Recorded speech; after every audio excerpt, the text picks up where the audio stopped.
Your smartphone is completely useless in 70% of the world. Walk too far into a national park, step onto a boat, or venture into a remote desert, and your bars disappear. You are stranded in the signal shadow. But that is about to change forever. On January 2nd, 2024, SpaceX quietly launched its first set of direct-to-cell Starlink satellites. It was the opening shot of an orbital land grab. Today, basic direct-to-cell satellite messaging and emergency services are already functional on your standard, unmodified smartphone. Major mobile networks are actively rolling out high-speed cellular broadband, promising speeds up to 150 megabits per second by 2027. But how do you pull off an engineering feat once claimed to be physically impossible? Today, we are breaking down the complex science behind this space-based network and answering the ultimate question. Will this orbital tech make local cell towers and neighborhood fiber lines completely obsolete? Let's dive deep. To understand why this is a physics nightmare, look at the phone in your pocket. A standard smartphone has a tiny, omnidirectional antenna and a transmit power of just 200 milliwatts, barely enough to reach a tower 3 miles away. How do you stretch that to reach a spacecraft 550 kilometers above you? You don't upgrade the phone, you upgrade space. To bridge this link-budget gap, engineers have split into two camps. On one side is SpaceX's swarm strategy, relying on density. Their direct-to-cell satellites use advanced, 25-square-meter phased array antennas. Launching thousands of these smaller arrays ensures a satellite is always above your horizon, focusing tightly controlled beams down to Earth. But on the other side is AST SpaceMobile, their philosophy. To talk to a tiny phone, you need the largest ears possible. In early 2026, AST deployed Bluebird 6, featuring the largest commercial communications array ever put into low Earth orbit, spanning a mind-blowing 2,400 square feet. Because an antenna that massive cannot fit inside a rocket, engineers designed it like origami. It folds down for launch, then unfurls in orbit, delivering an incredible 40 decibels of signal gain to capture faint whispers and deliver broadband up to 120 megabits per second. But distance is only half the battle. Terrestrial towers are stationary, but satellites race across the sky at 17,000 miles per hour. This velocity causes a severe Doppler shift, compressing radio waves as the satellite rushes toward you and stretching them as it moves away. Your phone handles minor Doppler shifts like riding a train, but satellite speeds distort frequencies by tens of kilohertz, completely breaking standard LTE. The solution is sheer computational horsepower, advanced onboard software-defined radios and real-time tracking algorithms.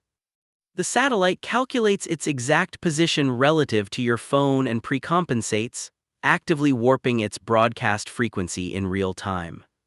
By the time the signal hits your phone, the warp cancels out perfectly, leaving a clean, steady frequency, completely unaware its cell tower is moving at 22 times the speed of sound. But how does your phone talk to it without a special chip? It uses a brilliant regulatory hack. Instead of dedicated satellite bands, they partner with carriers to lease existing terrestrial LTE spectrum, like T-Mobile's 1.9 GHz block.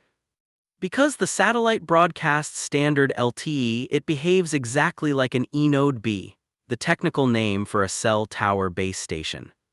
When you wander into a dead zone, your phone detects the satellite's orbital beam and seamlessly hands off. It feels exactly like roaming on a partner network.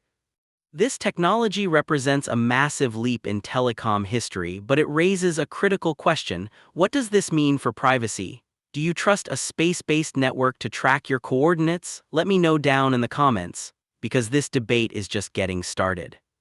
Does this mean the death of the neighborhood cell tower? Will providers stop burying fiber optic cables?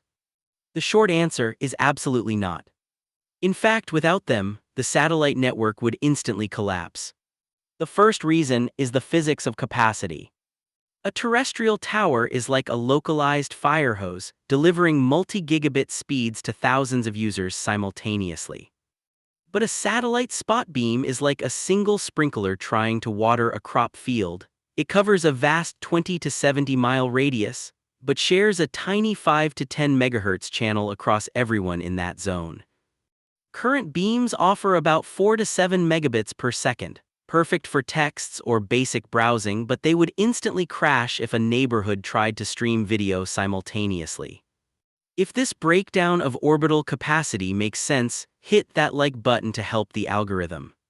The second reason is indoor penetration. High-frequency satellite signals struggle against concrete, metal, or heavy tree canopies.